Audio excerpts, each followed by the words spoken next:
সংসদকে আপনি আসলে কিভাবে দেখতে চান? যেহেতু অনেক বছর পরে একটি সংসদে আপনারা কার্যকর একটি সংসদ পেতে যাচ্ছেন। বিগত তিনটি নির্বাচনে আপনারা দুটি নির্বাচনে অংশ নেননি, একটি নিয়েছিলেন। তিনটি নির্বাচনকে আপনারা বলছেন একতরফা এবং আমিডামি নির্বাচন এগুলো বলেছিলেন এবং আজকে একটি নিরপেক্ষ, সুষ্ঠু, অবাধ নির্বাচন, গ্রহণযোগ্য নির্বাচন হচ্ছে সবাই বলছে। সেই নির্বাচনকে কিভাবে দেখতে চান? সেই সংসদ কি? দেখুন, আগের তিনটি নির্বাচনে বিএনপির উপস্থিতি ছিল না, সে কারণেই সেই সংসদটিকে অনেক সময় বলা হতো একতরফা সংসদ। এই নির্বাচনে আওয়ামী লীগের উপস্থিতি নাই। সো সেই দিক থেকে দেখতে গেলে বাংলাদেশের মিনিমাম 30% মানুষের রিপ্রেজেন্টেশন নাই। সো আমি তো আসলে খুব বেশি পার্থক্য দেখতে পাচ্ছি না।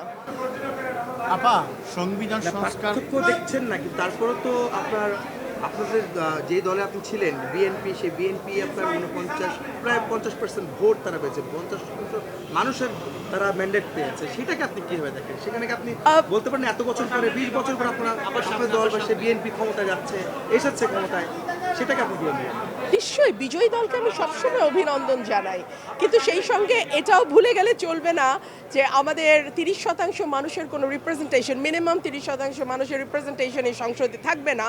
সেটাও আমাদের মাথায় রেখেই সংসদটাতে বসতে হবে, চলতে হবে। দেখুন, আমি এই মুহূর্তে তো দলের কার্যক্রম নিষিদ্ধ আওয়ামী লীগের, সো তাদেরটা কিভাবে ফিরিয়ে আনা যায় সেটা তো আর আমি এখন বলতে পারবো না। তাদের নির্বাচনে অংশ নেওয়ার সুযোগ যদি দেয়া হতো তাহলে দেখা যেত মানুষের ভোটেই যদি তাদের প্রত্যাখ্যানের ব্যাপার থাকতো, মানুষ তার ভোটের মাধ্যমে জবাব দিত। মানুষের ব্যালটের প্রতি আমাদের আস্থা এত কম কেন?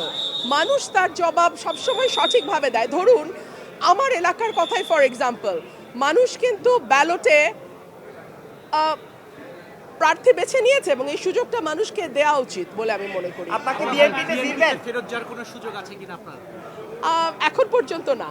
কোনো কি অফার করা হয়েছে কিনা ফেরত না, যাওয়ার? নির্বাচনের পরে আমার সঙ্গে কোনো যোগাযোগ হয়নি কারো। যোগাযোগ করা হলে কি ফিরবেন ঘরের মেয়ে? না না, ঘরের মেয়ে মানে কি? আমি ব্রাহ্মণবাড়িয়ার মেয়ে, আমি ব্রাহ্মণবাড়িয়ায় ছিলাম, আছি, ভবিষ্যতে ব্রাহ্মণবাড়িয়াতেই থাকবো। আর বিএনপির মেয়ে হিসেবে আপনি কি বলবেন? আমি বিএনপির মেয়ে বলে কিছু নাই। আপনারা কেন যদি সবকিছুর মধ্যে আবেগকে গুলিয়ে ফেলতে পছন্দ করেন? আমি একটা দলের সমর্থক ছিলাম এবং আমি দেশ এবং মানুষের পক্ষে কথা বলেছি সেই দলের হয়ে। তারপরে আমাদের মধ্যে মতের মিল হয়নি, আমি সরে গেছি। এখানে আসলে আবেগকে নিয়ে আসবার কিছু আছে বলে আমার মনে হয় না।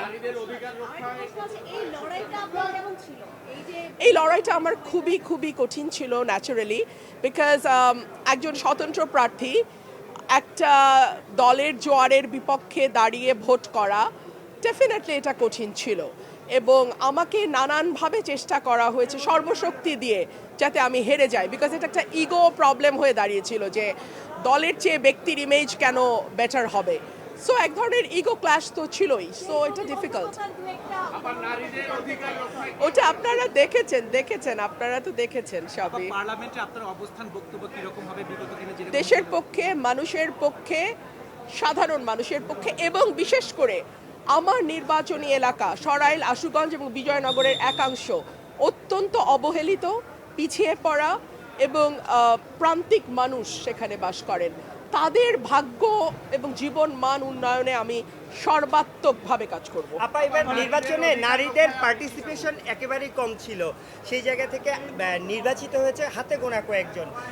নারীদের নিয়ে আপনাদের ভূমিকাটা কেমন থাকবে? নারী অধিকার নিয়ে এটা তো আপনাদের উচিত বড় বড় দলের বড় বড় নেতাদের প্রশ্ন করা যে ওনারা কেন 0%, 3% এরকম করে নমিনেশন দেন। এই প্রশ্নটা বরং তাদেরকে করেন